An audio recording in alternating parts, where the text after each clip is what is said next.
Hi, thank you for taking an interest in the Idea Portal.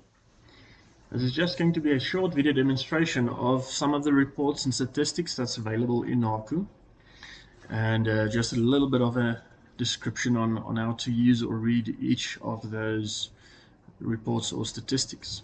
Please note it's just a summary of statistics. There's a lot more available, but let's have a look at some of the basic reports and stats that's available.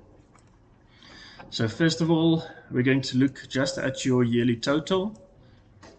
This should, in all essence, be in line with the direction of the company.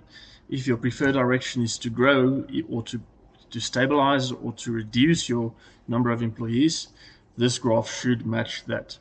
If your total hours has grown year after year, but you've been reducing the number of employees, there's naturally a problem and your strategy is not working.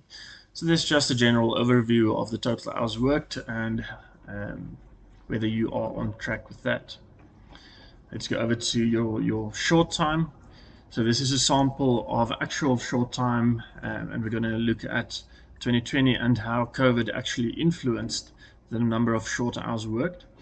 So your red line is your normal time worked or your total time worked, and then the blue bar is the total time that your employees were supposed to work. The difference then will be your short time, and you can see the big jump in short time due to COVID and the number of hours lost. That's almost looking around about at 180,000 hours in 2020 short at this stage. So that's quite a massive difference. That's 180,000 hours of productivity lost that they actually paid for. Not something you want to see ideally. Your goal with something like this should be to reduce the gap between your normal and total time to as little as possible. This is also available on the Pro license. Your overtime, one of the most crucial graphs that you want to use.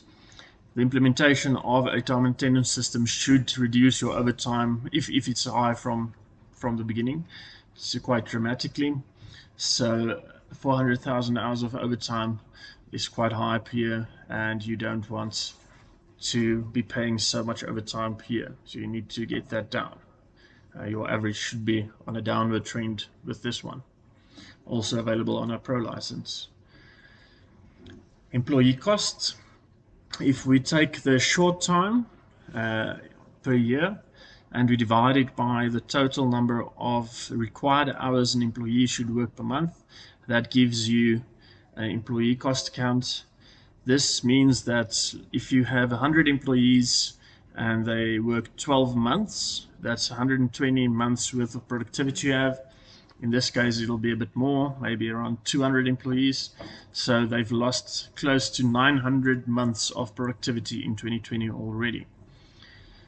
If we convert that to a monthly basis, it means around about 70 of the employees were not at work per month, let's say out of 200 employees. So that's really a scary statistic to look at if you imagine the amount of hours they're currently losing in productivity.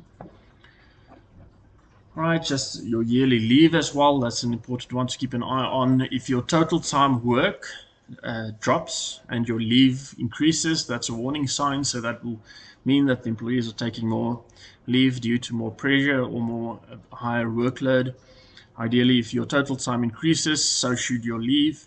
And if your total time decreases, so should your leave as well. There's the option to dig a little bit deeper and start looking at your leave types specifically. So you can look at, does my sick leave increase? Has my overtime increased? Or vice versa?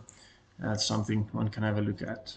This is also available on Pro license. Just a sample of an installation where the focus was on reducing overtime. So the system was implemented in 2017, and from 2018 down to 2020, there was a systematic decrease in total overtime worked, and that should be your goal, that you want to do consistently. And depending on the total hours and the amount of employees, it can either be done within a year or over multiple years, depending on the type of company you have. One of our enterprise reports. This is a little bit of a more difficult one to read. This is what we call an overtime analysis report. So how it works is we can select a group of employees and the system will display the total hours worked and the percentage for each individual employee with regards to the whole group in which they work. So 191 hours is 2.01% of the total time worked. We then do the same for normal time and overtime, and we will have a ratio of your normal time in comparison with your total time. So if I work 2.01% of the total time of the group, but I work 2.1%, it means that in comparison with my total time, normal time is a bit higher than what I worked within the group. So this employee worked 27 hours above the average of the group that I've selected. And when we look at the overtime, this employee works only 0.68% of the overtime. And if we compare, if we compare the overtime then with the normal time percentage, it means that there's a ratio of 33% overtime to normal time, meaning that for every hour normal time worked, 0.33 overtime hours was worked, which is a good ratio. If you look at the second employee, he worked 2.18% of the total time within the group, but only 1.86% of the normal time. So he's below 100% ratio of normal time to total time, but his overtime worked 40 hours.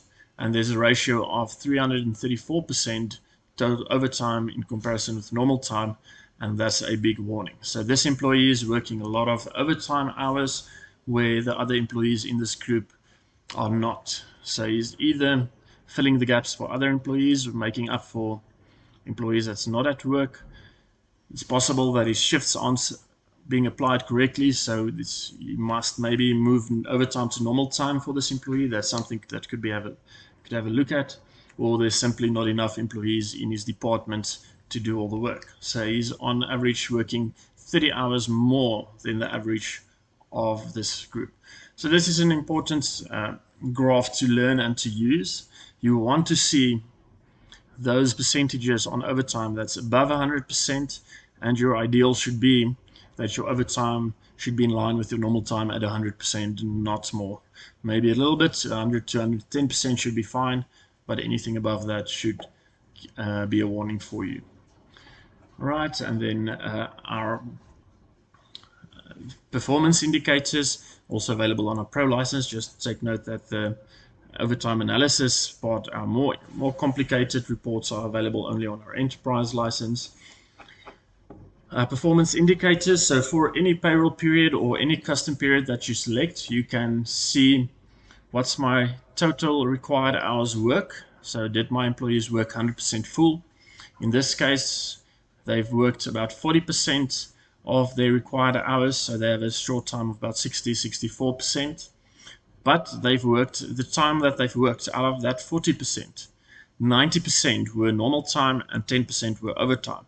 So that's a warning sign. You don't want overtime to be worked if my normal time is not been worked full yet. So that's something to have a look at. It's possible that at the end of the batch, the overtime will be moved to your normal time, but it is something that one could have a look at. You can then go a little bit deeper and you can apply the same report and stats to each department and compare them with each other. So we have a shift, one of the shifts that's over 90%, where shift C is below 90%, so they're a little bit behind filling their total hours worked. And once again, you can have a look at why haven't that department worked their hours full yet. Also, all the performance indicators are available on the Pro license. Then probably our most comprehensive and in-depth analysis of time and attendance within the company is our wellness. The wellness focuses on displaying your time and attendance data on a really easy to understand method using colors. So we can set up different zones. You'll see there's a green, purple, red, yellow, or neutral, which is gray. And then we can set criteria on when do you fall in green, when do you fall in red or purple. So if we look at late arrivals, if you arrive late within a month for not more than one time, or at maximum once, you will be given or allocated the green zone. If you're late 2 to 3 times, or let's say 2 to 5 times, this can all be customized. Sorry, if you're late 2 times, you're on neutral. 3 or 4 times will be yellow. 5 and more, 5 will be red, and then 8 or more will be in purple. So it's very easy when you browse through your employees. This is one employee that I'm currently looking at. But if you look at your employees, it's quite easy to see where problems arise and what the problems are around those employees. You can activate different types of criteria as well. Things like sick leave, annual leave, Monday, Friday, sick leave, things like that. And then you can pull let's first say you can assign a point score system to the zones. So if you end up in green, I'm allocating 100 points to you.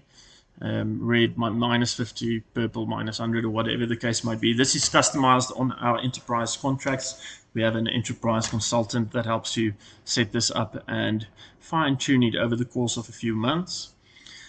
These averages, we can then calculate an average for the employee, either over 3, 6, or 12 months, and you can activate a flag that must be raised if their average drops below a certain amount, or if it drops with more than, let's say, 15 to 25%, whatever your desire is, and the system will notify you that those employees are dropping with their average.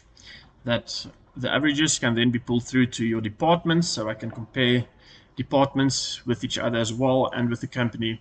And if a department's average falls from green to yellow, that would be a warning sign, so a manager is not managing that department correctly, and you can react accordingly.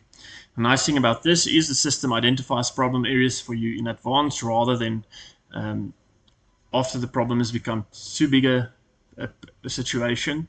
So rather than going into disciplinaries, we get proactive.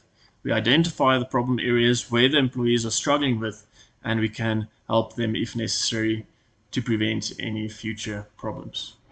All right, and that's most of the core stats and graphs that you can get. There's a few more that's available that we can demo on requests.